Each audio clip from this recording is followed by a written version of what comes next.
Amid all of this, China is telling the U.S. to stop fighting the virus. China's top diplomat, Wang Yi, also said the U.S. was infected by a political virus. Wang also accusing the U.S. of spreading lies and pushing for a new Cold War. Joining us now to discuss, Jennifer Kern, she's a contributor for the Daily Caller and The Hill. Richard Roth, Democratic strategist and partner of the Roth Law Firm. Good to see both of you here on this Memorial Day. Jen, I'll start with you. What do you make of the foreign minister's comments on the U.S.?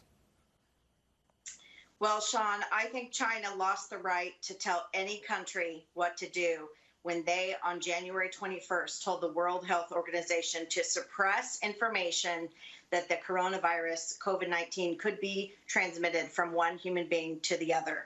We know now various studies around the globe have shown that if China had just acted 1 week earlier, it would have stopped about 90% of the cases globally. So China doesn't have the right to be telling any country what to be doing here. And I think it's interesting, too, to point out that over the weekend, Johns Hopkins University released a study saying that the United States was the best prepared nation on the planet in their response to COVID-19. I think a lot of that credit does go to President Trump, as well as the amazing healthcare workers of this country. But look, China talks about this political virus. The political virus we should all be talking about is the virus that's been waging for about 20 years now, which started in the George W. Bush administration and continued through the Obama administration, in which we told Americans that they wouldn't take jobs putting things like iPhones and cars and other technological components together. That we had to send those offshore to a country like China. And we allowed the country of China to become so great an economic competitor that they're now a competitor on every other level, whether it's in healthcare supplies, our medicine supply, our economic supply. We have to depend on them for money and to pay off our debt. I mean, this is the true political virus that's been waging throughout this country, and it's been going on across both Republican and Democrat administrations. That's the next phase of this virus that we have to cure. Richard, let's bring you in on this. Your response and perhaps a follow-up there to Jen. Yeah, let's just say, Jen, respectfully, I don't agree. The bottom line is that we are battling. We are at war. Our president said that we are at war with a silent enemy, and to silence China and not communicate with China now is a drastic mistake. We can deal with the business, the iPhones in the future. We can deal with whose fault it was in the future. Using the same logic, Columbia University came out with a report last week, a scientific study that said that had the administration come out earlier, a week earlier, it would have saved 36,000 lives, 36,000 lives in this country. But that's not the issue today. The issue today is solving a problem. We have a behemoth of a problem. And if we can work with China, albeit when Donald Trump cut off the funding of the WHO, he literally, a lot of people who were working with China, trying to work on solving this problem, were no longer employed. So I understand that there's frustration with China, and I even agree with Jen that we have a lot of frustration. But there's a time and a place for that. Right now, the time and the place is to work together to combat this horrific disease that is killing hundreds of thousands of people. Literally, we're going to have 100,000 people dead in this country by the end of this weekend. So let's work on that. And then when it's over, you put out the fire, and then you find out if there was arson or find out who to blame it on. Once we put out the fire, which we're working on, and it's not an easy task, then we can go back and look at China. But to shut down China is almost like saying, I'm only going to use half my firemen now. Let's work with the firemen. Let's get this fire controlled, which we're trying to do.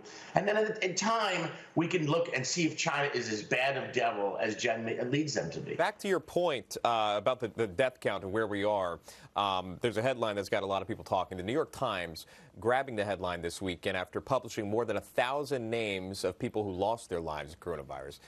It's on your screen here. The Times dedication comes after the New York Post made headlines last week, dedicated its front page to an editorial calling for an immediate end to the lockdown. So some on social media commenting that it looks like a tale of two cities. I'll start with you, Richard, and then I'll get a follow-up from you, Jen. But, Richard, this is a stark contrast of what's happening here in New York City. It is, and like everything else in this country, everything's become political. But let's be clear: the New York Times article was not smart; it was brilliant. When Israel just when the country of Israel decided to name their Holocaust museum, they named it Yad Vashem. Yad Vashem means a name and not a number, a name and a number, something like that. And that's what the New York Times is trying to do. 100,000 people is a number. And they're trying to say that, they were fathers, they were grandfathers, they were parents, they were children, there are all kinds of people. And to put it out there really is a sensitive work on behalf of the Times. But we do have that political warfare. We have now Republicans saying just send everyone out and let them do what they want to do. And we have the Democrats saying, whoa, let's take it easy. And this should not be a political issue. There are scientists. Every single scientist in the White House, every single one, has said, let's slowly gather. Dr. Burke yesterday said, go out, wear masks, be careful. We saw a picture yesterday in the Ozarks with hundreds of kids in a swimming pool. So this is not a political issue. We have to listen to the scientists, the data, the medics, the virologists, the epidemiologists. We have to listen to people who are in the know and slowly get back in there, because I think Jen is about to say it. I'm about to agree with her. I'm going to agree with her. We do have to start this economy. I mean, we can't just sit back and do nothing. So let's do it methodically and slowly. New York State's doing a great job. New York State went from over 800 deaths a day to 2 days ago, there were 87 deaths. So we're down tremendously, right, because we're slowly but systematically trying to keep social distancing and not running out of time. I want to get 30 seconds in with Jen, and then we got to go. Well, gosh, where do I start? 30 seconds. I'll say this. It's Memorial Day. We're honoring those who were lost, not only in past wars, but, the coronavirus crisis has been called World War C. And that was a phrase used by President Trump, as well as Politico and some others. And it is true. We lost 100,000 Americans who were great patriots. You look at that, the jazz musicians, poets, writers, film producers, some of the best that this nation had to offer. But look, we have to honor their memories by continuing the work that they did and by continuing the work that our forefathers fought for in World War II and all the wars before that. And that is to keep America free, not to trample on civil liberties, and to honor the First Amendment and allow people to go out and have freedom to assemble and freedom to speak their mind and freedom to protest, which, by the way, in the state of California, Gavin Newsom is not allowing. He has shut down permits for protests. So we've got to right some things in some states here, and we've got to honor the memory of those who died during this crisis. Yes, we have to do it slowly, but we do have to get back to work, and we have to get back to the business of this country to honor their memories. All right, well said. We'll leave it right there. It's Jennifer Kearns, Richard Roth. We'll see you in just a bit. Thank you both for your time.